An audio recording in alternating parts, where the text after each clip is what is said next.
Good victory Monday morning. Good victory Monday morning. Browns win. Browns beat the Colts 39-38 to go to 4-2. What a game. I swear these Browns going to give me a heart attack, and that's where we get that name, them cardiac kids. I tell you, it's rough watching the Browns game. All right, ain't going to be too long. I'm going to break this down for you.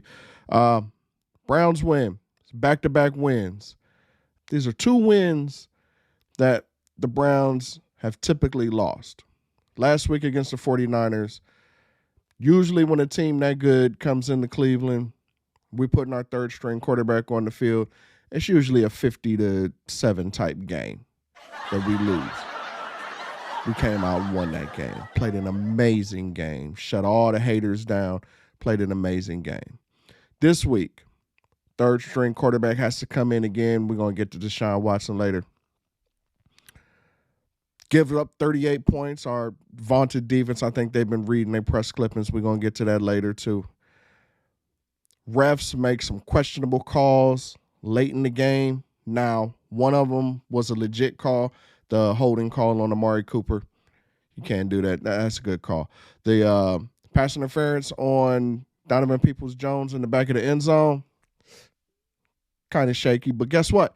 I ain't apologizing for no win. I'm not apologizing for a ref making a questionable call that goes in our favor for a change. If I'm being honest with you, I think the refs owe us another 5, 6, 7 years of calls going our way. So everyone else can do like they told the Browns for years. Get that lame apology letter on Wednesday from the NFL saying, yeah, we blew the call, and suck it up. Take your L and keep it moving. We're going to chalk that up in the win column, just like other teams have been doing against us, and they've been telling us, oh, just deal with it. So guess what? Deal with it. Browns won. Now, that's typically a game that we usually lose. Now, even with that call, 1st and goal, 1 yard line, no timeouts left, 35 seconds. Still took till 4th down, and Kareem barely got it over the goal line. That's usually a game that the Browns lose. We all know that. I'll take it. I'm not apologizing for no wins. And no other Browns fan should be on here apologizing for no wins either. They make bad calls all the time. Get over it. All right, let's talk about Myles Garrett. If he's not one of the top 2 leading candidates for Defensive Player of the Year, you crazy. All right, he had a game. He had a future Hall of Famer type game. 9 tackles, 2 strip sacks, tackle for a loss, a pass breakup, a field goal block. That boy is a monster. He probably going to get drug tested today, but you know how it is, man. You have one of those kind of games, they want to know what's in your system. Myles is a beast. But that defense gave up 38 points. Had Gardner Minshew out there looking like Vanilla Vic. Yeah, Mike Vick out there shaking and juking and shimmying his shoulders in the end zone. Jim Schwartz going to have a lot to talk about with that defense this week, okay? It's a lot of blown assignments that I saw. Yeah, we got the win. Defense came through when they needed to. Got the stops when we needed them to, but we left a lot to be desired out of that defensive performance.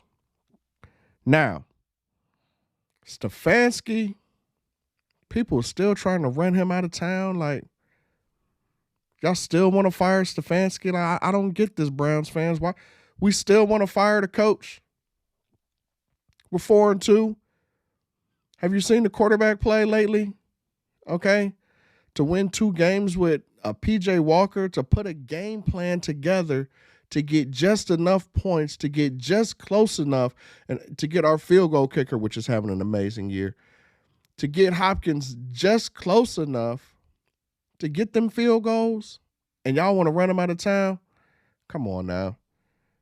P.J. Walker has 0 touchdowns, 3 interceptions with like a 25 QBR over the last 2 weeks. Let that sink in.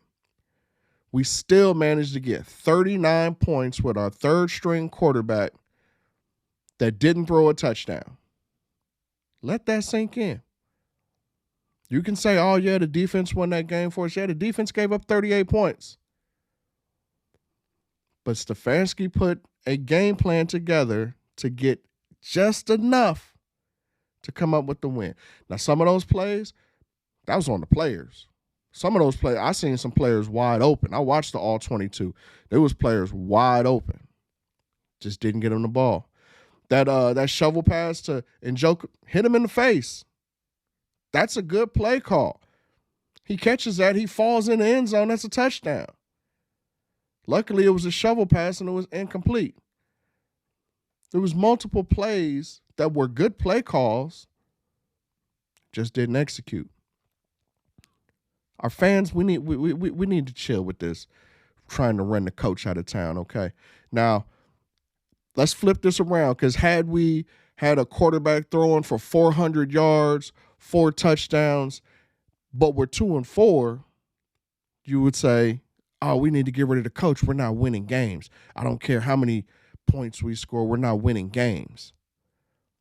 I've been on this microphone telling you I need a coach that wins games no matter what.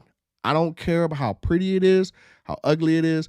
We've said all off season, all we care about is winning. He's doing that with very limited resources right now. No Nick Chubb. Missing offensive right tackle. We got a rookie over there. DeWine Jones is playing well. He's not the greatest, but he's playing well. Still a rookie over there. All right, we got Kareem Hunt back in the backfield. I mean, he was never our RB1. He's doing well. Stefanski is putting together a game plan where we're getting just enough to get wins. And I'm okay with that. And you as Browns fans need to be okay with that too. Because that's what you told me. That's what you told me all offseason. I just want to win, right? That's what we said. Okay, he's winning. He's taking the points. Now, how many times did we used to go for it on fourth instead of kicking the 50-yard field goal? Oh, no, we're going for it. And we would always say, take the points. Well, he's taking the points. And we're winning. So get a man credit where it's due, because if he wasn't winning, you'd be still trying to run him out of town. Stop all this fire Stefanski talk. I'm tired of it. Browns fans, be better than that. Be better than that. Stop being hypocrites. All right? Every time we lose, it ain't Stefanski's fault. And then every time we win, it's not his. You're going to have to give him some credit. I don't know if that made sense. But you know what I'm saying. Y'all know what I'm saying. You can't be mad when the coach is putting together a game plan with a third string quarterback that used to play in the XFL, and we still putting up 39 points. Okay? On the road. Okay? Celebrate the win. Go Browns.